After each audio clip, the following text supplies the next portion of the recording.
किनारे धर्मस्थान नामक एक नगर था। उस नगर में गंधीप नाम का राजा राज करता था। उसी में केशव नाम का एक ब्राह्मण भी रहता था। ब्राह्मण यमुना के तट पर जप तप किया करता था। उसकी एक पुत्री थी जिसका नाम मालती था।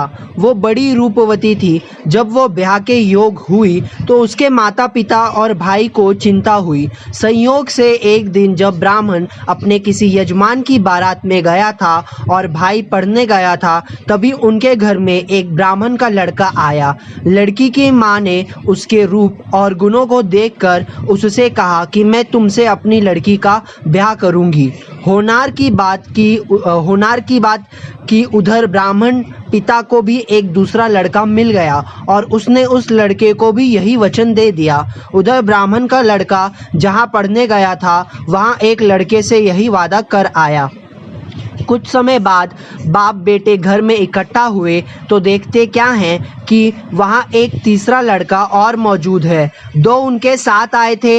अब क्या हो, ब्राह्मण, उसका लड़का और ब्राह्मणी बड़े सोच में पड़े।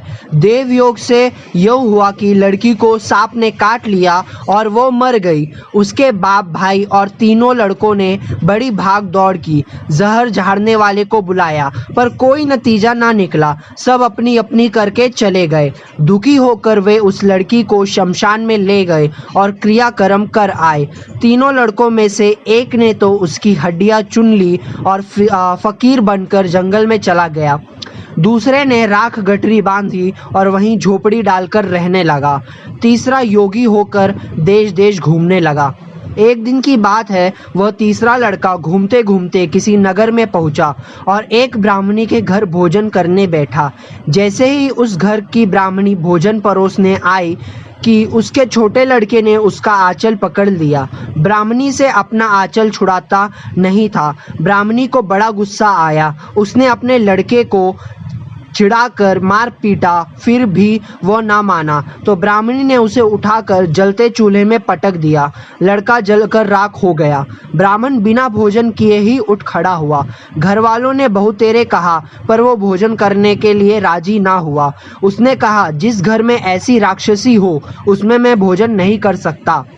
इतना सुनकर वह आदमी भीतर गया और संजीवनी विद्या पोथी लाकर एक मंत्र पढ़ा। जलाकर राख को चूका लड़का फिर से जीवित हो गया। यह देखकर ब्राह्मण सोचने लगा कि अगर ये पोथी मेरे हाथ पड़ जाए तो मैं भी उस लड़की को फिर से जिला सकता हूँ। इसके बाद उसने भोजन किया और वहीं ठहर गया। जब रात को सब खा पी कर सो गए तो वो ब्राह्मण चुपचाप वो पोथी लेकर चल दिया। जिस स्थान पर उस लड़की को जलाया गया था वहां जाकर उसने देखा कि दूसरे लड़के वहां बैठे बातें कर रहे हैं। इस ब्राह्मण के यहाँ कहने पर उसे संजीवनी विद्या की पोथी मिल गई है और वो मंत्र पढ़कर लड़की को जिला सकता है। उन दोनों ने हड्डियां और राख निकाली। ब्राह्मण ने जैसे ही मंत्र पढ़ा वो लड़की जी उठी। अब तीनों उसके पीछे आपस में झगड़ने लगे। इतना कहकर बैताल बोला, राजा बताओ कि वह लड़की किसकी स्त्री होनी चाहिए। राजा ने जवाब दिया, जो वहाँ कुटिया बनाकर रहा उसकी। बैताल ने पूछा, क्यों? राजा बोला, जिसने हड्डियां रखी वो तो उसके बेटे के बराबर हुआ। जिसने विद्या सीखकर जीवन दान दिया वो बाप के बराबर हुआ। जो राख लाकर रमा रहा वही उसका हकदार है। राजा का ये जवाब सुनकर बैताल फिर पेड़ पर जा लटका। राजा को फिर लौटना पड़ा और जब वह उसे लेकर चला तो बैताल ने दूसरी कहानी सुनाई। प्लीज़ वीडियो को शेयर, लाइक, सब्सक्राइब ज़रूर कर दें और